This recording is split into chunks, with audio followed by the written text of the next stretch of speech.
And everybody, it's Tim Reazor with Revere Asset Management. Let's see here, just before 3:40 on a Wednesday night. So very quickly, stock nerds and market leaders, before we begin, some of you are going to read the title to tonight's video and think that I'm incredibly bearish. I'm very open-minded to the markets going higher. I want to state that right at the beginning.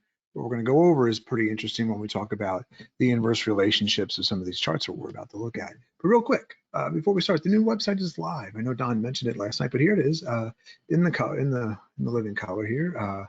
The new landscape, and then to navigate, you just scroll down and see some of the big changes that we've made here.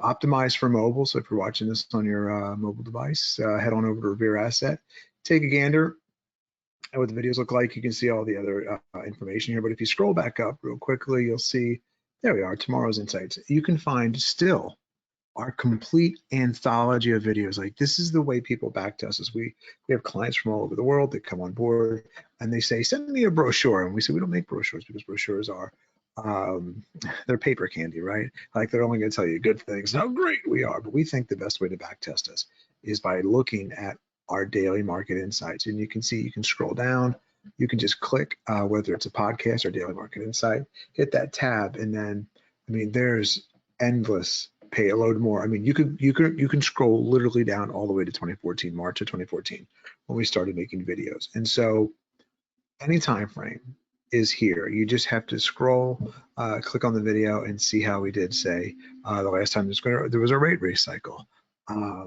pandemic, any credit crisis in August of 2015. So it's all there. All of our podcasts are still here.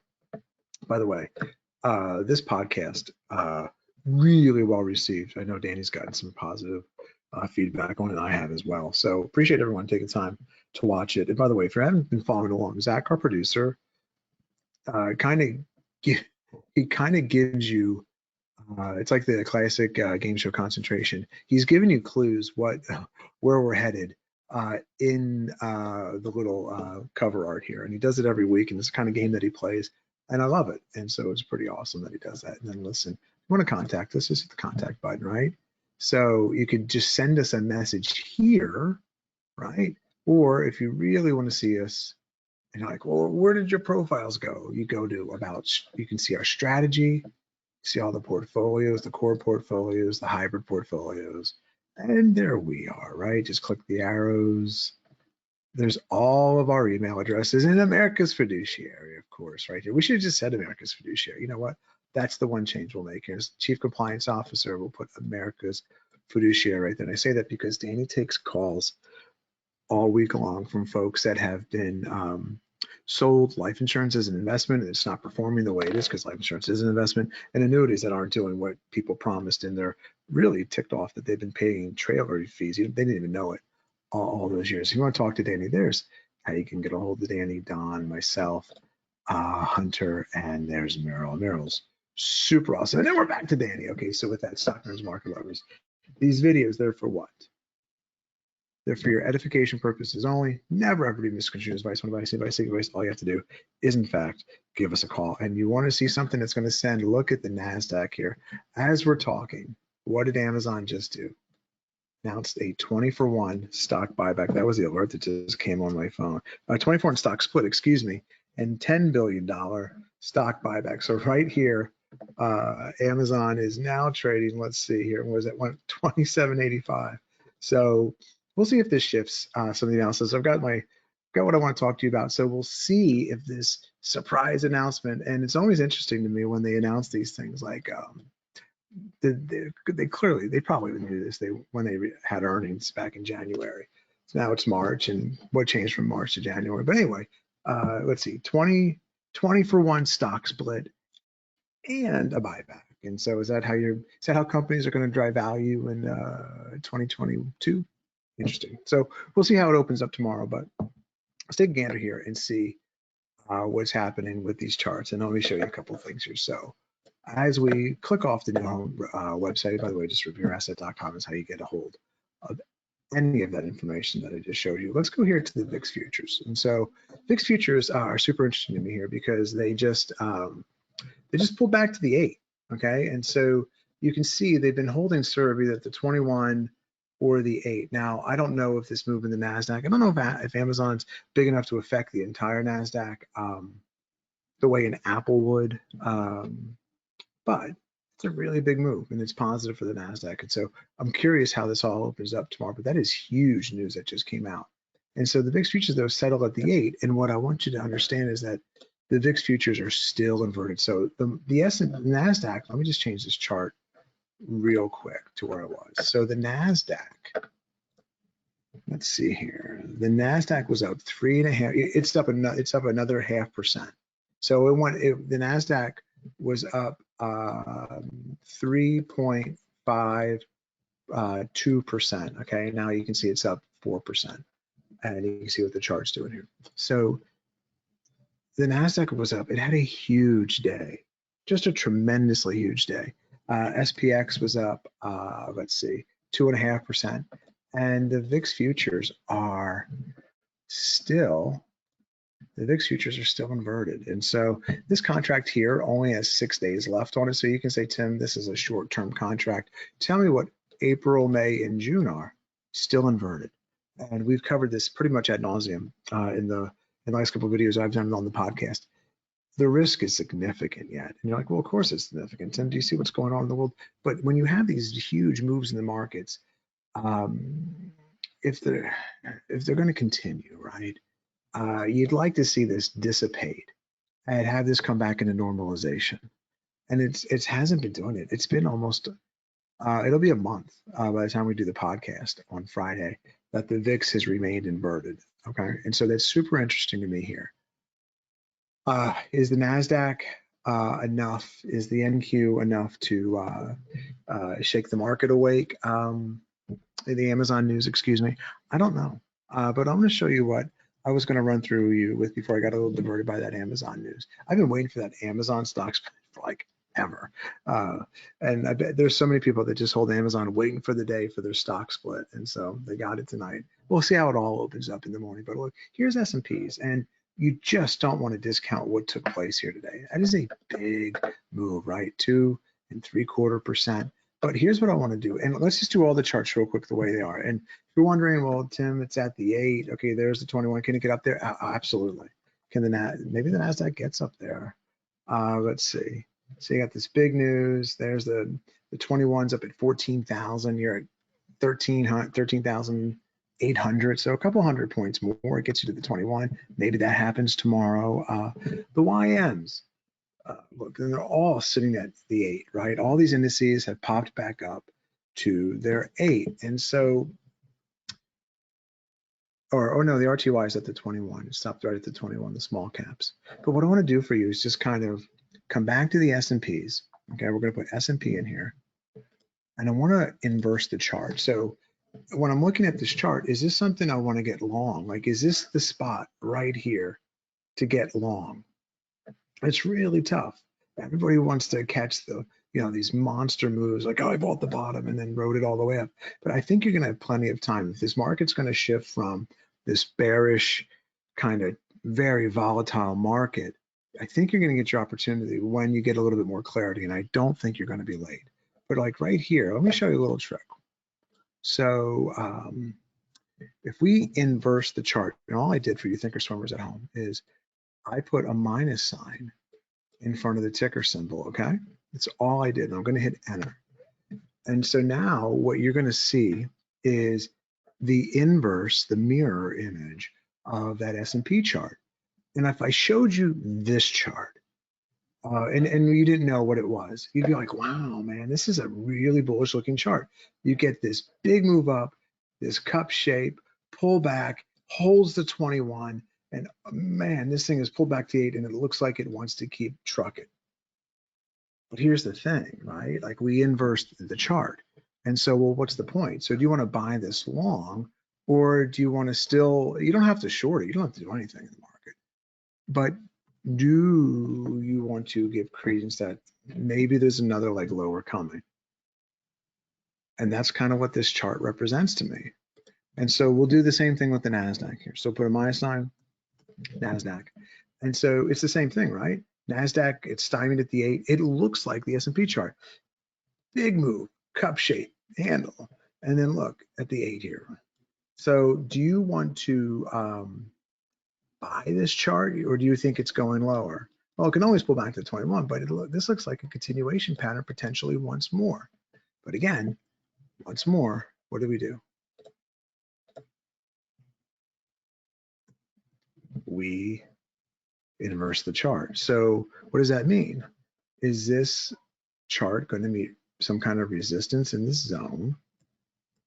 And is it going to roll over?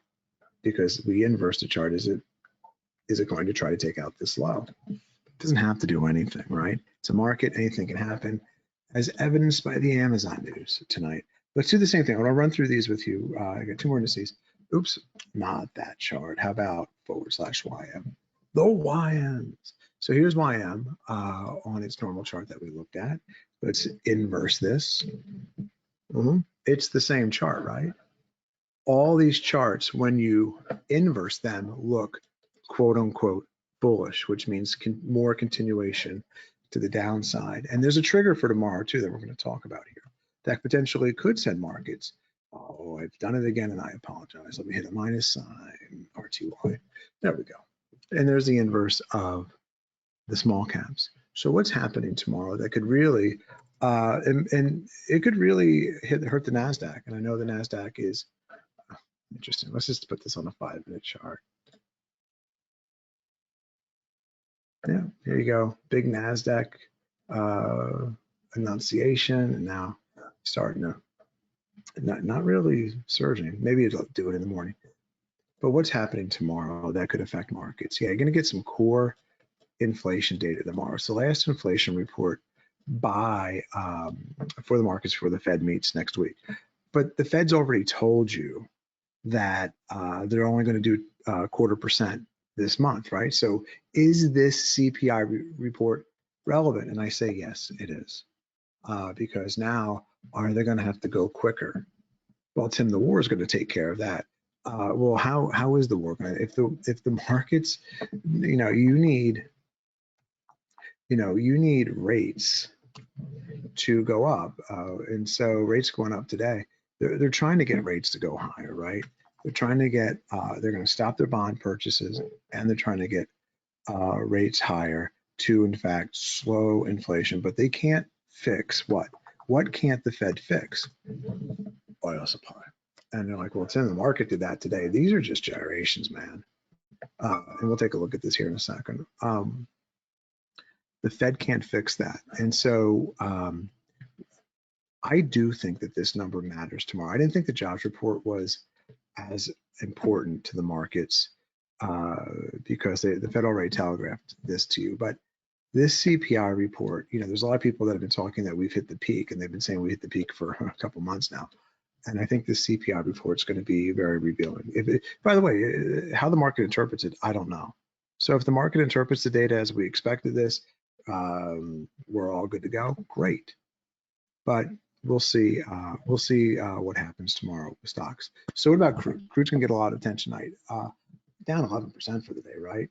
But look, I always tell you that I think the 21 is your best point of entry. It's your least riskiest point of entry. Because if it holds the mean and trades, then it's typically going to have a continuation move. If it starts closing twice below the mean, it's typically a shift in trend, and you're most likely headed lower. And so crude did what today? What did crude do today? It came within the zone of the 21. I always say these things are zones, right? It comes within the zone of the 21 and holds. And that's super interesting to me here. And so this is, of course, listen, there is everything I just talked about in the Fed and the job and how the jobs report affects markets more than the jobs report. The data within the jobs report is really going to affect the markets in the future. Go to the podcast. It's right at the top. You don't have to, it's the very opening segment where we get into it. And all you have to do is give it a go right there, okay? So let's get back to the chart here. So if crude pulls back to 21 in the zone, and this is your point of least risk of entry, what things do I want to look at here? Well, and by the way, these are just watch list ideas, okay? Like the things that have been running, right? Or where's DVN at? Like Devon Energy. So you don't want to buy these extended, you buy them where? When they start making these moves, well, when's the last time it pulled back to the 21? Yeah, at 51, let me just get this drawing still settled. Devon pulled back the last time to the 21 at 51 or 52, it's called 52, 53. And then it went up about 20% from there. And so now it's pulled back. And let's see if this 21 holds, but that's the stock that's kind of in the zone there. HA, remember these videos aren't, these are for your edification purposes only. Halliburton, right? Pulls back to the 21. So the last time, so it pulls back to 21 back here, right? And so that's a 27% move. Okay, we'll do it one more time. This is the zone of the 21. Okay, and you know, even from there, it's up 12%, you know, up here in the body of that candle, about 20%. How about Nutrien? Let's go switch over to the Ags here. So Nutrien, last time it was back in the 21, it was all the way back here. This isn't in the zone of the 21. Does it get back to 84? I don't know if it does. What a strong mover. How about some of the FERTs here? Mosaic. Right, Mosaic doesn't even get down to the 21 today. Maybe perhaps another day like today, tomorrow, does that perhaps. But you can see the power of the 21. You come here at the 21, and then even after today's action, you're somewhere up about 30%. How about XOM, right? Most common names. Oh, I saw something that said if oil stays, you know, goes to 150, this XOM has a really good chance of becoming the biggest company in the world. Again, last time XOM was at the 21, down in this zone, even after today, that's up 9.5%. Yesterday it was up about 14%. So let's see here. SM is in that zone of the 21, I believe. Yeah, and you get the idea here. So let's just look at a couple more. How about AA metals? Yeah. Where does Alcoa come back to? Yep, back to the zone of the 21. And how about one last one here, EOG? So where does that, you know, where does that leave you? This is a really hard market. And so if you're in cash, or you've got the oils, and then you happen to not take any profits, I think the oils here are still fine until they give up to 21, right? And so I think tomorrow will be super interesting how the market handles CPI, and does this Amazon news ignite a rally in the tech stocks? And I don't know if that's true, but this I do know is true. What I'm about to show you, these ranges today are incredibly violent. So let's not use the futures. We'll go to the indices. So let me show you here something interesting to me. So I did this before with you. The average true range of the SPX, so I'm not using the futures, I'm using just the index. It's traversing 100 points a day. And you are just barely out of the average true range. And I think that moves that are significant, they just kind of trounce the average true range. And this didn't. I mean, this is a big move, but it's just barely above the average true range. And look at the NDX here. And so the NDX, let me get it on this last candle here, get my marker engaged. The NDX typically traverses 432 points. Like that's 50 points. This wasn't a world beater for the average true range. And so for now, to me, this is just a really strong bear market rally, and I'm really curious to see if it can continue tomorrow. And if it can, fantastic. If not, then the market force is at work. I mean, I think that this market is being led by a bunch of algorithmic traders, machines. And so, do those machines trigger you back lower at these levels of resistance? Well, there's a report that could trigger that tomorrow, and it's called the CPI. So that comes out 7:30 Central. So I think that will be interesting to see what we do overnight, but the game tomorrow starts for me really at 7:30 Central. So with that, my fellow stock nerds, market lovers, listen, I hope it helps. Oh, let's take a look at Amazon real quick before we head into the garage for the night here, so to speak. 27.85. you are what, 200 points higher here. But you're really curious if retail traders jump on this tomorrow morning, and then if the indices were to pull back, do they just pull that back right away? Remember, Google's going to split. And you know what? Matter of fact, let's take a look at that real quick. Let's take a look. I want to show you what happened to Google. I've been waiting for this NASDAQ, for this Amazon split forever. Sorry, couldn't type there. So here's Google. And then so they have earnings here, right? They announced their split, right, the next day, and then it just peters back. And you're about to tell me, well, it's in the whole market did that. Exactly. So my thought is that Amazon probably has a really healthy gap up tomorrow.